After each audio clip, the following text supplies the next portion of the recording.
So, Jess, I'm going to ask everybody this questions, but I'll put you on the spot first. We sometimes do bad guys. A few years ago, we did Vladimir Putin, who I don't think is anybody's definition of a good guy. We've done Stalin. We've done Hitler. Is there and it has been a difficult year. Is there a bad guy? I mean, if I asked all of you, I'd love to ask all of you to chime in. Who would be the person or the entity or thing? And in a way, Mario, you've already pointed to the bankers, that you would say, okay, this idea or this person should be person of the year because of how they've, not only the way they might have changed the way we think, but how they've hurt us this past year. Well, one of the really good news stories to come out this year is that a lot of those people are going to hurt a lot of people a lot less, and those are the autocrats that have been toppled in the Arab world. And you could choose your pick. But the good news from these wonderful movements that I was talking about earlier is that these people have a lot less power. And also, looking at technology, which has been discussed a lot here, the way that, what we were able to see 2 weeks ago, the downfall of Gaddafi, from cell phone cameras, it's just incredible. And I think really empowering to whoever's going to rise out of there and whoever's been part of the movement to topple him. I think that technology, what the technology has provided, I think is really empowering as much as it is very painful to watch.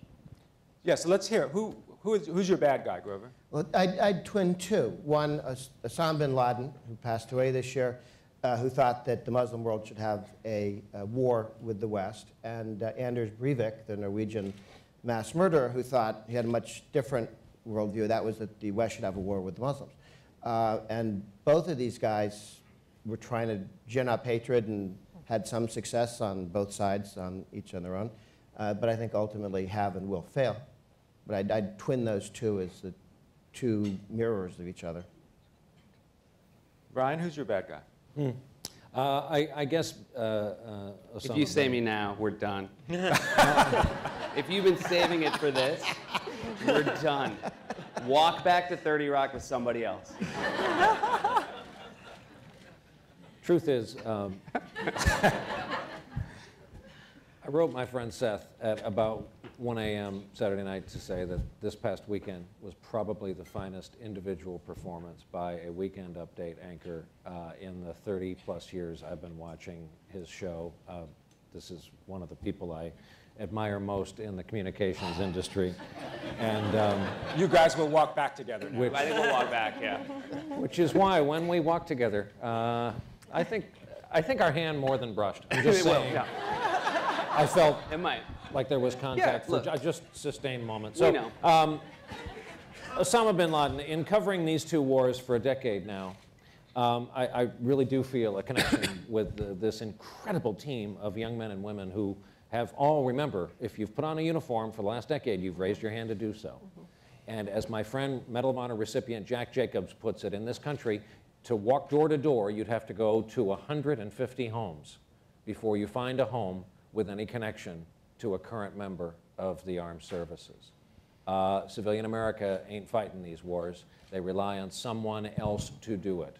And that's the Americans who are affiliated with the U.S. military. So for them, and for the superb Navy SEALs and Special Forces who have been living in deserts and rivers quietly every night, eating MREs, doing the laser sighting for the precision weapons so they can take out the 31st ranking guy in Al-Qaeda and work their way up the list because they believe, love the war or hate the war, love the people who fight it. They believe they are doing this for everyone in this room and everyone we know. So in their name, to have ended the life of that man, if you were going to nominate a bad guy, that would be my bad guy. Any other bad guys before I ask a... Well, can I just add to that? I know you talked about the personal relationship with the war. I was with my sister when she sent her son off to the war for the first time. And he went off, he's a Marine. He was a Marine Reserve, which he didn't know really meant that he was going to be fighting a war. He celebrated, if you call it that, his 21st birthday there. He returned for a second tour of duty because he believed that when he returned, that he was going to be building something really big and really important for the people who he had seen during his first tour. And so I would just echo on a more personal level that Osama bin Laden really began to personify for him what they were fighting for. And it wasn't just fighting for this country when he went back on his second tour. It was fighting for the people whose lives had been disrupted through the war. And so it sounds like we're saying Osama bin Laden because he was the bad guy, and we want to get the bad guy because we Americans have suffered. But for him, it was people across the globe that he probably would have never encountered in his life but for Osama bin Laden, who was suffering. And so that's my added pitch for why Osama bin Laden would be my bad guy. So.